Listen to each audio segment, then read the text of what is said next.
Dans le département de Charente-Maritime, un patrimoine industriel majeur, la briqueterie de la Grève-sur-Mignon, avec son four Hoffmann, seul et unique exemplaire de la région Poitou-Charentes. En 1872, avec un façonnage effectué à la chaîne par des machines, c'est la première briqueterie mécanique du Marais. Mais depuis la fin des années 1960, plus aucune résonance industrielle, les bâtiments sont à l'abandon. En 2004, la commune charentaise de la Grève-sur-Mignon se porte acquéreur de cet immense patrimoine afin d'y développer un projet d'envergure. Projet basé sur l'avenir où on souhaite héberger dans ce bâtiment de l'usine la maison de l'éco-habitat et puis dans le bâtiment de chantier, c'est un ancien séchoir que l'on voit là derrière, un centre de formation et de qualification pour les éco-constructions, murs en paille, murs en bois cordé. Un projet d'une maison de l'éco-habitat et des énergies renouvelables du Marais Poitevin. Depuis le début de l'aventure, le parc interrégional du Marais Poitevin accompagne cette ambition. En 2012, le chantier est aujourd'hui hors d'eau et cela grâce à des stages d'insertion professionnelle menés tambour battant par l'association Chantier École Poitou-Charentes. Une réalisation soutenue par les régions Pays de la Loire et Poitou-Charentes, l'Europe, le Conseil général de Charente-Maritime, ainsi que par deux fondations, Crédit Agricole Pays de France et Caisse régionale du Crédit Agricole Charente-Maritime de Sèvres. Les parcs régionaux partout en France, les 46 parcs, sont aujourd'hui chargés du développement économique et de l'aménagement du territoire. Donc petit à petit, on avance. On a eu plusieurs phases avec le chantier d'insertion et une maîtrise d'ouvrage communale. Et puis maintenant, nous, on prend le relais. On est maîtrise d'ouvrage déléguée pour la phase suivante. Phase suivante, bien sûr, continuer les travaux de restauration en confortant les actions d'insertion et de formation. Développer également des animations avec entre autres l'implantation d'une muséographie et d'un jardin public accessible à tous. Quelques journées de découverte du site ont déjà été réalisées, mais il s'agit dès l'été 2013 d'ouvrir une partie du site aux habitants, aux touristes, aux familles, aux groupes scolaires. La grande roue qui était là, volant, avec une courroie, transmettait le mouvement. Voilà, ben oui. Transmettre le savoir-faire des anciens pour se faire des agents du parc du Marais Poitevin réalise une autre action de longue haleine. Il s'agit de collecter la mémoire vivante des habitants et en cet été 2012, André Michaud, ancien ouvrier, Jean-Paul Chessé, fils du dernier directeur de l'établissement, se livre à cet exercice avec une excitation réelle. Dès le petit matin, comme autrefois, embarque direction les lieux d'extraction de la matière première, des trous aujourd'hui envahis par les eaux.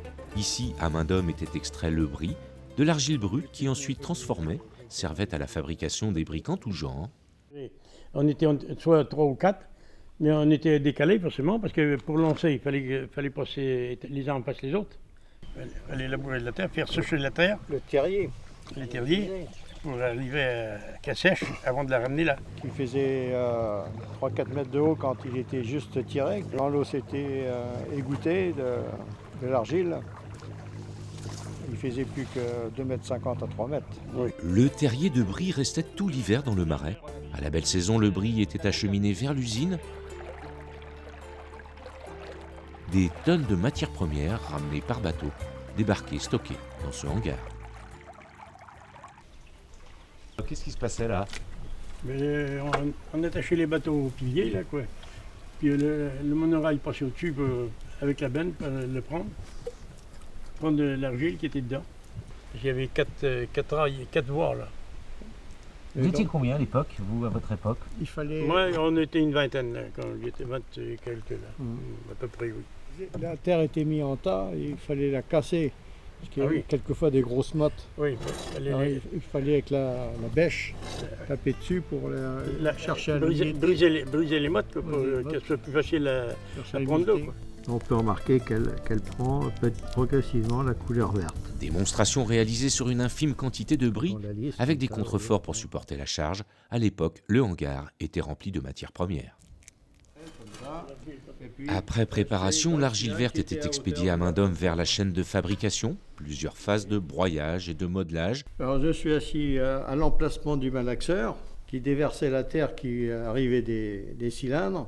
On prenait la terre dans le tas qui était là, on la prenait et on la mettait dans la machine qui était là. Puis direction l'étage pour le séchage. Oui, sécher, oui. C'est pour ça que les grandes ouvertures permettaient Le séchage. une ventilation de toutes ces étagères. Enfin, par brouette, direction le four pour la cuisson.